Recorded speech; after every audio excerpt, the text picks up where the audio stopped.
Sue Bonzell is a radio personality, successful realtor, some would say a rock star, and the author of The Respect Experiment. Sue has worked for many years in media outlets, marketing, and real estate. She has always enjoyed helping others. Today, she will be sharing with us the connection between respect and abundance. Sue?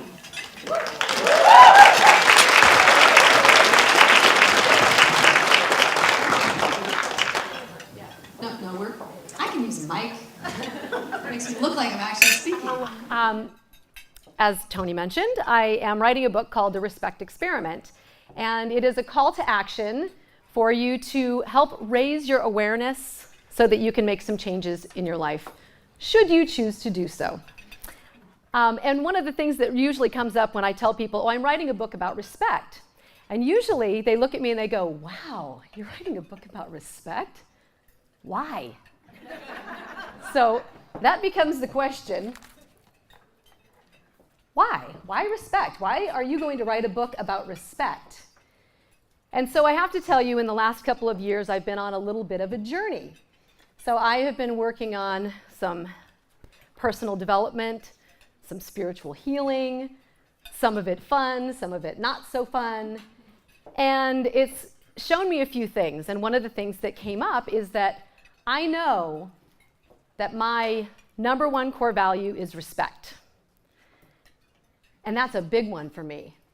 And the way that I figured it out was in doing this journey, I kept getting triggered by all of these things that would happen. And I would get upset, and I'd be frustrated, and I'd be mad and angry. I know, can you imagine me angry? I know, I smile too much. But I was, and I wasn't happy. But I was noticing that I just kept getting triggered by all of these things. And when I started writing them down, and I was like, oh, this happened, and so said this, and I was upset about that, and I wrote them all down, and I looked at it, and I looked down, and I said, you know what? The whole reason is because of respect, or a lack of respect. Those were the things that were really just ticking me off.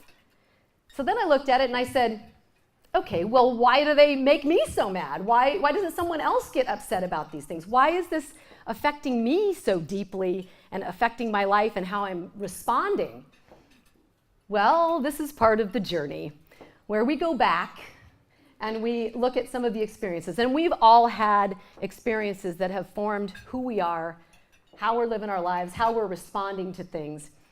And so what I discovered is that I learned a lot about respect when I was a kid. I also learned a lot about disrespect when I was a kid. I learned it really, really well, and I didn't even know how good I was at disrespect until I was really good at it. I didn't know. I didn't know until about 8 years ago I was getting divorced for the second time. Okay? Now let me tell you, my training in disrespect came in super, super handy when I was getting divorced. Right? Okay? So here I am, I'm disrespecting him, I'm disrespecting me, ultimately disrespecting my kids, making them go through 2 divorces. Well, that wasn't a lot of fun. That was kind of a bit of a mess. I was a bit of a mess because at the end, he took the time to tell me, he said, you know, I have to say, through all of this, you have been borderline verbally abusive. Whew. Ouch. That hurt. Nobody likes to hear that, right? But I thought about it, and at first I wanted to get really angry and say, no, that's not true. But when I really thought about it, I knew that he was right. And I knew exactly what I had done, and I knew how to do it. Wow, what a mess. I was a mess, a complete mess. But do we know what happens when we're in a mess? That's our message, right? Can you guys see this? Am I in front of it?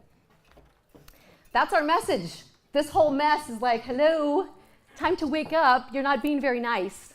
You need to figure out how to change your life and be happier.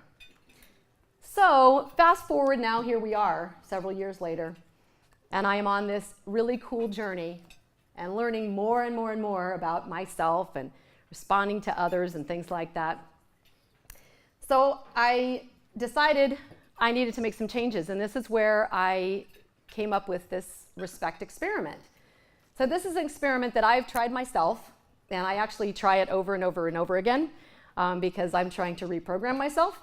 But I've had some really great success with it, and I'm super excited about that. So when I talk to people about this book, and they ask me, they say, well, what is respect? What is respect to you? And that's always the first thing we have to define. Well, what are we really talking about here, right? So I'm going to just read something out of my book.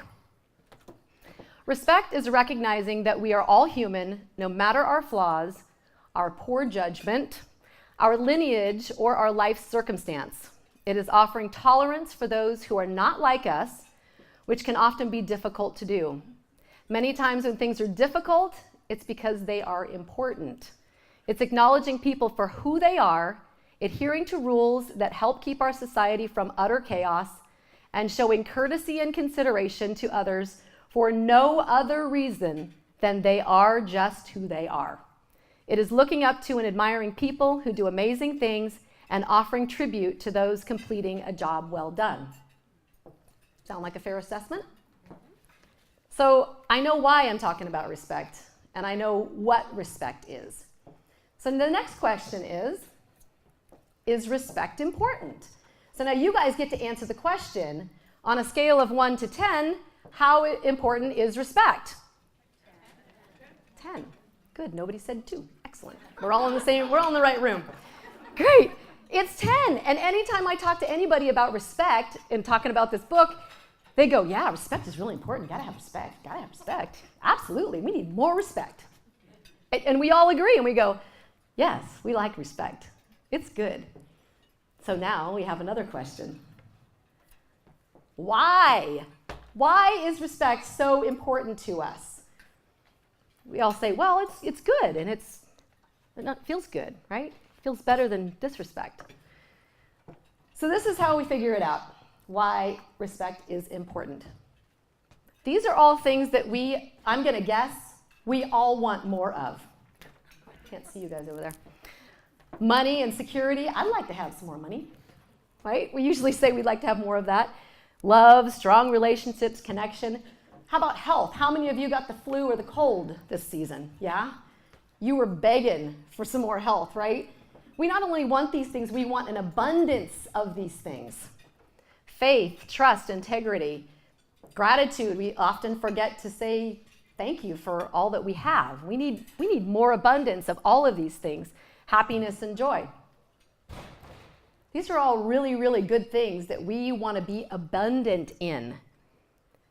And just by saying we want to be abundant in it, well, how are we going to get these things? How are we going to get this abundance? This is where the importance and the why of respect comes in. Respect is the foundation for all of these things and getting the abundance that we all want to get to right up at the top. It's kind of like that high-rise hotel with the penthouse suite with the marble floors and the really high thread count sheets and the mint on the pillow that I'm hoping to get to someday. You got to have the foundation if you want to get that abundance at the top, right? So I'll give you a couple of examples. So we're going to do a little exercise here. So everybody, if you want to just put out your hand, just like this. Okay, I want you to imagine that you have $10,000 cash sitting right in that hand. Ooh, that feels good, doesn't it? If you want to imagine more, you can. You might need to use 2 hands. But you got a lot of money, okay? You're holding on to a lot of money right now. And just say you have to leave the country, you can't take the cash with you, so you need to give it to somebody to hold, okay? Somebody that you trust, right? You usually would pick somebody that you trust to hold this money. Okay. Now think about if that person was someone you didn't respect. Would it be a little bit harder to trust them? Would it be hard to have an abundance of trust with that person? So if I'm selecting somebody to hold my money, I'm definitely going to find the person that I have an abundance of trust with. So I need to have that foundation of respect in order to have the abundance of the trust. Okay, good. You guys did good. You can put your money down now. So another example is love. Okay.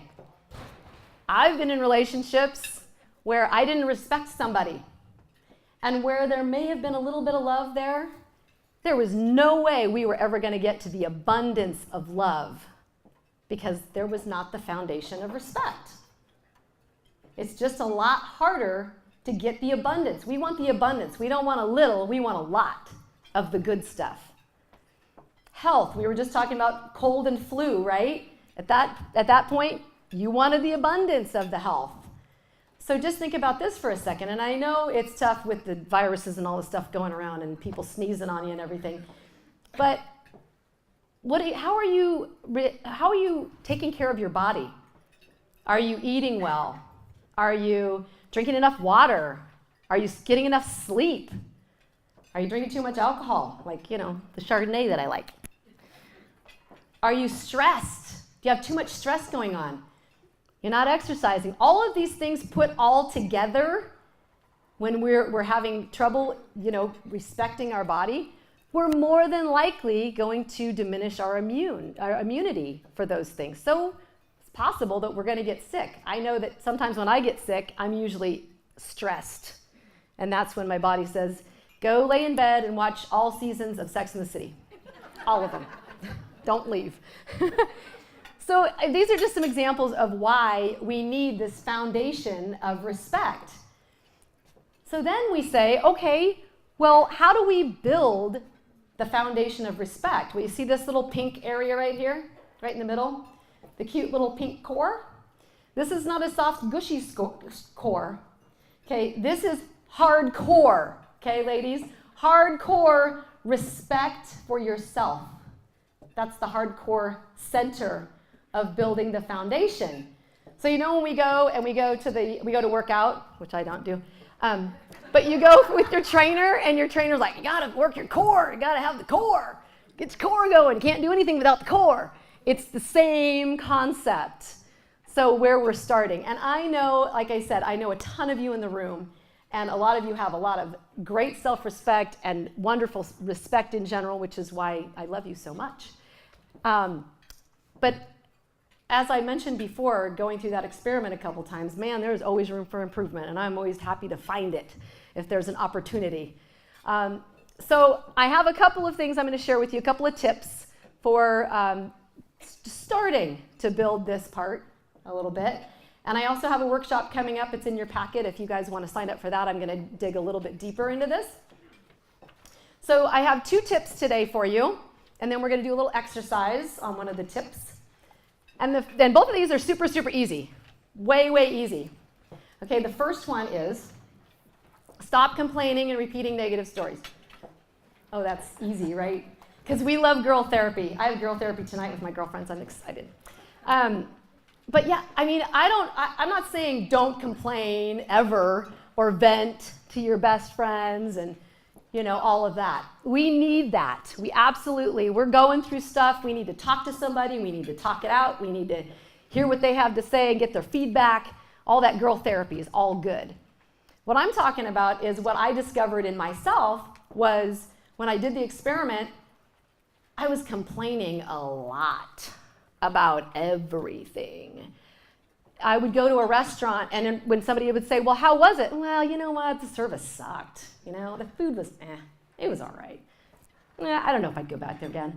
But really what happened was the server was really friendly. She was really sweet. She knew everything on the menu, could answer all my questions. They were a little short-staffed, so it took us a little longer to get our food. We had to flag her down for the bill and the water. And then I thought about it, and I go, wow, the salad dressing was actually pretty amazing. And they have this really great fruit iced tea that's better than any iced tea I've ever had. That's all the good stuff that I forgot about. And I just focused on complaining about what wasn't good enough. So this is a call to action to say, okay, yes, it's difficult sometimes to just stop complaining. But try to catch yourself. If you hear yourself complaining about something, number 1, why are you complaining? Number 2, is it going to do any good to complain? And number 3, what's the good that you can find in that complaint or that situation? So that's your little call to action there. Now, when it comes to repeating the negative stories, I actually have a story that I can't repeat because I vowed not to repeat it anymore. But I can tell you about it, sort of. So about 3 months ago, this person, wronged me, and I felt very disrespected and hurt, and I was very upset. And as you know, I get pretty triggered around this disrespect thing. So pretty much all my girlfriends know all about the story. They've probably heard it about 4 times, and each time they're like, yeah, I heard this again. And it got so bad that I'd see somebody I hadn't seen in a while, and they'd be like, hey, Sue, how are you doing? And I'm like, I'm pretty good. Oh, I got to tell you about what happened. And it was like I was swirling in negativity.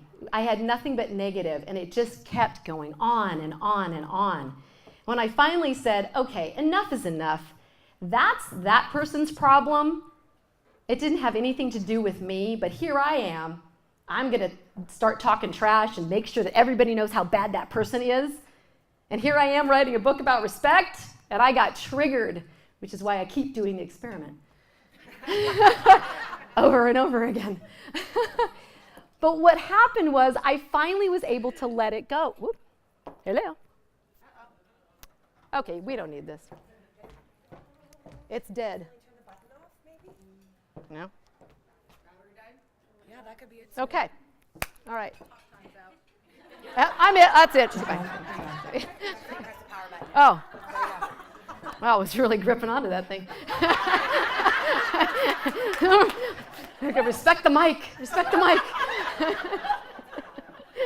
So now where was I? No, I finally was able to let go of all of these stories and telling this story over and over and over again with all this negativity and BS around me, right? And something magical happened. It was like, oh, wow, I feel great. I'm like really happy and like, wow, why was I doing that? So this is another thing to help you try to remember. If you're repeating negative stories over and over again, it's not really doing you any good. It's actually doing you more harm than good. So just kind of trying to remember and notice if you're starting to repeat stories that are negative. We don't need to do that. You can vent and then try to let it go. I know it's easier said than done. So the next one is even easier. The next tip, even easier. Ready? Stop worrying. Just stop it. Just stop. It's so easy, right? Because, we're women, except for the 2 men in the room. We're women, and, we have nothing to worry about, right? Nothing at all. The job, the kids, the house, the car, the everything that we have to do and worry about. We're really good at worrying. I think it's like a tribal tradition handed down with women because my mom is here. Barbara's right there. Okay, Mom.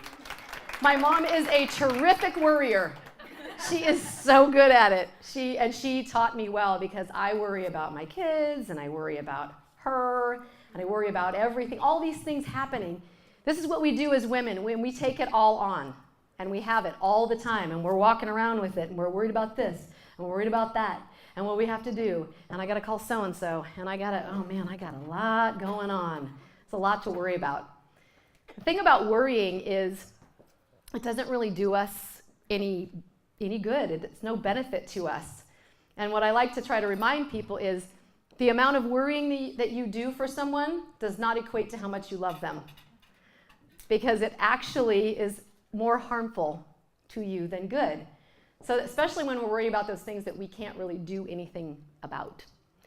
So what we're going to do is we're going to do a little exercise now. So if you pull out your packets, and we're going to go to, I think it's page 3 or 4. And we're going to do something fun. This is called the official brain dump exercise. Now first, I have to thank my life coach, Jen Julius, who's right here. Yay, Jen. She is the one that introduced me to the brain dump. And I took it, and then I spun it, and I made it my own. So thank you. Yay. So we're just going to do step 1 today, and you can take it with you, and I'll explain the other steps that you can do once you leave. So step 1 is basically, and you guys can start if you want, because I know you're going to be anxious. All of the stuff that's on your mind right now, I know it's a lot. You're going to need more than 2 minutes. The things that are on your mind, the email you got to make, the phone call you got to make, the appointment you have to do, the report you have to finish, the dry cleaning you have to pick up, Don't forget lemons on the shopping list. All of this stuff that you're carrying around, you're worried about your kids, you're worried about something that's going on at work, some drama that's going on at work that might affect you. You're worried about the promotion, you're worried about the bonus, you're worried about your spouse, you're worried about all kinds of things. What are all the things that you're worried about? We have a lot to worry about, don't we? We may be worried about a friend or somebody that has lost someone recently. We might be worried about the world and our leaders. There's a lot of worry there, right? I didn't say anything, even though I'm talking about respect. I'm just saying. So we'll just do just a couple minutes. You guys can kind of write that down, and then I'll tell you guys what the next steps are. Go ahead, you can do it. I don't want to see any blank sheets. Just kidding. My mom asked for extra paper. Yeah, that's what I'm talking about. See, she's good. So we'll just give you just a little bit more time to do that, and then I'll explain the next steps. So the brain dump is very, very effective. It makes you let go of some things and get them all on paper so you're not walking around with them in your brain. How are we doing? Some people feel like they're good, and other people need 5 more sheets of paper. Okay, so you can keep writing if you want. I'm just going to keep talking. So basically, you've got this list of all this stuff that's not categorized. It's just everything that you've just got going. And it can be a work in progress. You might want to keep adding to it as you go for the day, because you'll think of things and you go, oh, I got to put that on the list. It's a great list. So then you go back to your office or you go back to home and you take out the next page and you're going to organize all the things that are work related that you've got on your mind, those phone calls or appointments or emails or these things that you need to do. And you're going to put them on one list, and they're going to be like your checklist of the things you need to do. And if you're really into lists, you can put your task, people that you need to attach to the task, and your due dates for when you need to have it done. Some people are more into lists than others. But you've got it all organized right there. Then you're going to take the next page, and you're going to take all the things that are personally related. I gotta wash my daughter's soccer uniform. I got to remember to make a dental appointment for the kids or for myself. Oh, I forgot I need to I got to get my hair done. Get that on. I need to put on my calendar, I need to get a spray tan because I'm going on a cruise with Katerina next month. So I got to get a spray tan. That's on my list of personal things to do. These are all the things that are swirling around in my head. Get them out on paper, it makes it a lot easier. Now the next sheet is all of those worries that are really the things that we don't really have any control over. And these are the things that I'll give you a couple of examples. So I have kids. I have an 18 and 19-year-old that are at the JC on the swim team, because I had to say that because I'm a proud mom. But they are 18 and 19. These are young adults who are extremely independent. My daughter's 18 going on 32. And they're out and about. And I worry about them all the time. Number one, I worry, did I do a good enough job as a mom? Oh boy, I worry about that. What am I going to do now? They're 18 and 19. I worry if they're going to move out. I mean, I hope so. And then I actually worry about them moving out. And I go, oh my God, what am I going to do then? But then I worry about them and their safety. That's number one. What are they doing? Who are they with? Are they making good choices? I'm worried all the time. All the time. I'm also worried about my mom. She's like, really? I do. I worry about my mom, and no offense to my mom, but as we know, our parents are getting older, and we have other, things we have. This mic does not love me. It's not loving me. But I'm worried about her health. Like, is she staying healthy? Is she healthy? Is she happy? I'm worried about these things. So these are all those things that we worry about. We might be worrying about a spouse. We might be worrying about, like I said, somebody who just lost somebody. Those are all just worries that are sitting there on us and in us, and we're like, oh, I can't really do anything about it. So here's where we take that list and we turn it into something absolutely beautiful. Because the next page, we get to take all of those worries that we can't put on a checklist and check them off.